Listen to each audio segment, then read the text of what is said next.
Alors tout d'abord, bonjour à tous. Donc avec cette conférence, je vais vous présenter les règles de base pour construire votre plan nutrition sur un effort d'endurance ou d'ultra longue endurance.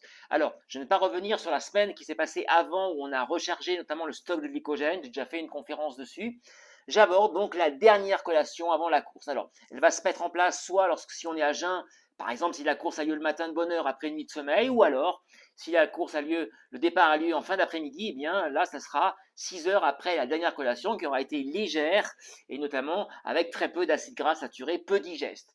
Alors, c'est quoi cette collation? Eh bien, moi, je vous la propose avec 3 types de produits que j'ai créés. Alors, tout d'abord, les bases de cette collation, quelle que soit la marque que vous allez prendre, eh bien, il va falloir qu'elle ait des qualités. Première qualité, index glycémique modéré des glucides. Pourquoi? Eh bien, pour avoir une énergie progressive et diffuse et éviter ce qu'on appelle l'hypoglycémie réactionnelle, c'est-à-dire une arrivée trop massive des sucres dans le sang qui va créer derrière un manque de sucre qui va vous faire défaut au moment du départ. Une très faible teneur ensuite en acides gras saturés. On a besoin des acides gras saturés, mais sûrement pas avant un départ de course parce que ça peut provoquer des troubles intestinaux. Et enfin, des céréales qui vont être pré-cuites sans gluten. Alors, les 3 produits ont la même qualité, des céréales qui ont été pré-cuites à la vapeur douce puis écrasées à la meule de pierre, ce qui vous donne une parfaite digestibilité. Alors, revenons un peu dans chacun de ces 3 produits. Le premier, c'est la PrEP Active, qui est donc un mélange d'amandes et de céréales de riz et d'avoine. Vous pouvez la prendre 80 grammes environ, soit sous forme de crème, soit, si on dilue un peu plus, sous forme de boisson liquide. Ensuite, ça peut être éventuellement à la place un quart ou un tiers de pain d'épices, lui aussi sans gluten, et puis, ou alors 2 muffins. Alors ils sont là, ils se présentent au chocolat, mais je les fais aussi également au citron ou pralinés, mais je vous le déconseille parce que c'est plutôt assez écœurant avant un départ la praline. Voilà.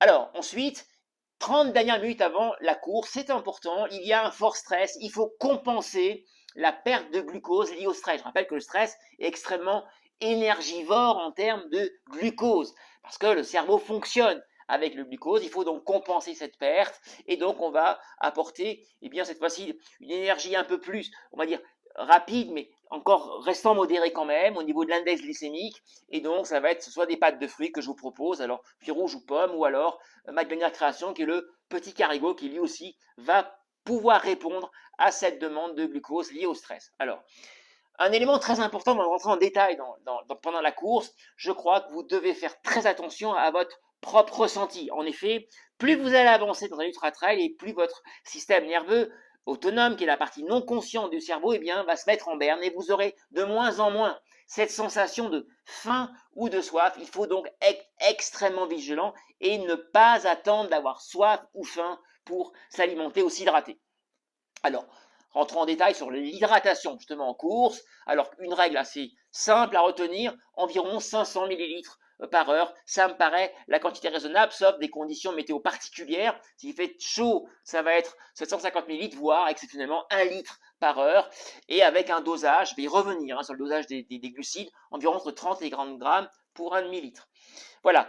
Mais ce qui est important, c'est de retenir de l'alternance. Donc, vous allez boire en petite quantité pour éviter les blocages gastriques et en alternant de l'eau plate, sans rien, avec une boisson qu'on appelle isotonique, c'est-à-dire avec une concentration en sodium notamment, qui va être à peu près identique au plasma sanguin pour faire rentrer l'eau dans vos cellules. C'est extrêmement important. S'il y a une absence de sodium, il y a risque de ne pas faire rentrer l'eau dans vos cellules et donc ce qu'on appelle un phénomène qu'on appelle l'hyponatrémie qui est très redoutable.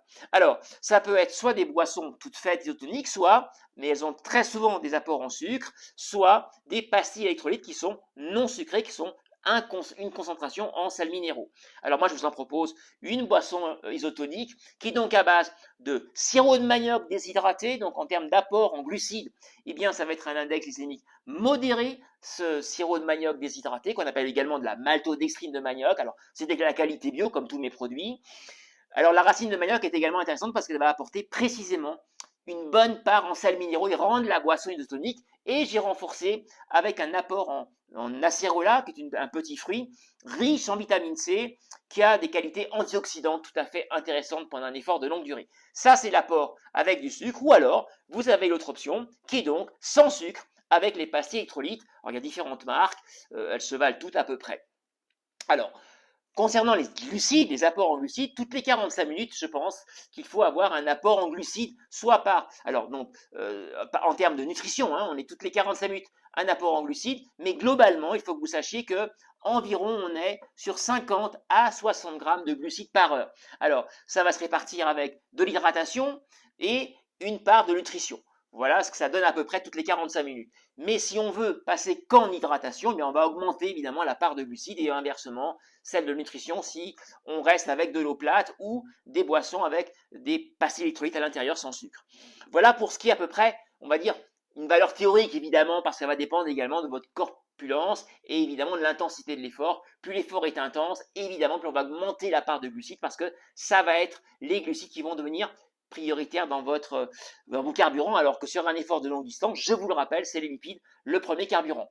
Alors, maintenant en course, ça se passe comment? Eh bien, dès la première demi-heure, on va compenser le stress, parce qu'il y a également un stress qui se met en place au tout début de la course, on veut se placer, voilà, il y a de la friction, et donc, il faut compenser ce stress, et on va commencer, au bout de 30 minutes, à avoir un premier apport, alors, soit en pâte de fruits, soit en Carrego, comme je vous l'ai dit tout à l'heure, et puis ensuite, on va prendre ce rythme de croisière.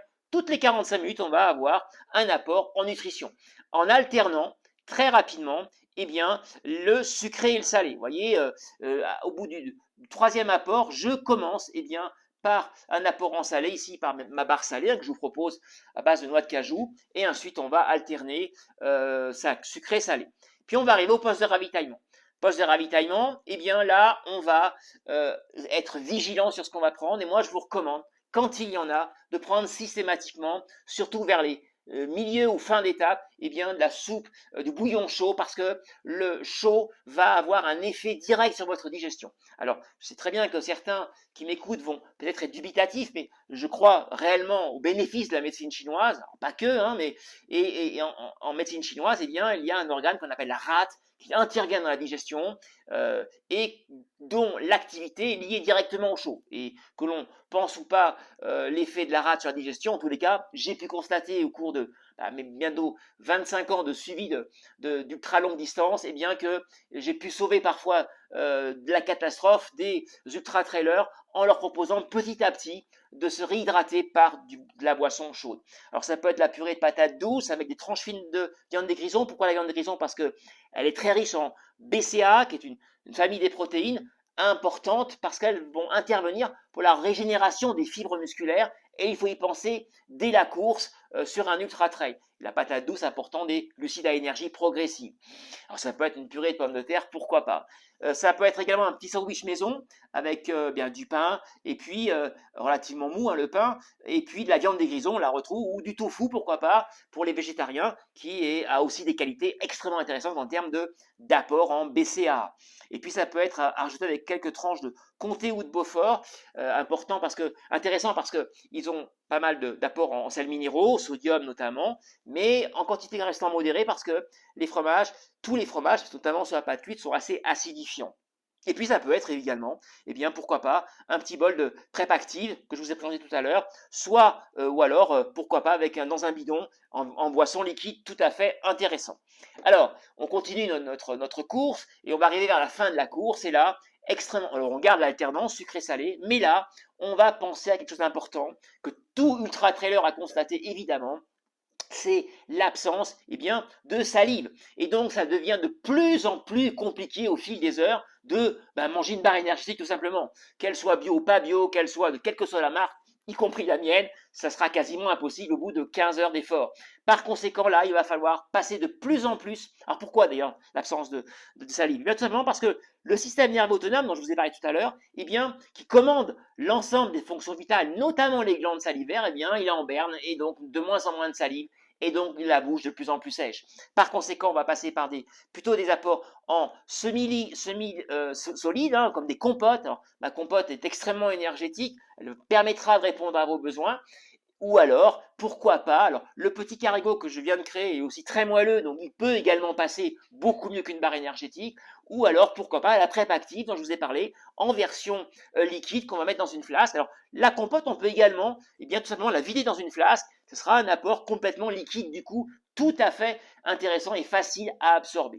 Voilà, écoutez, je vous ai présenté ce schéma général. J'espère vous avoir répondu à vos interrogations sur cette nutrition pendant des efforts de très longue durée. Il y a d'autres conférences que vous pouvez voir sur mon compte Instagram ou ma chaîne YouTube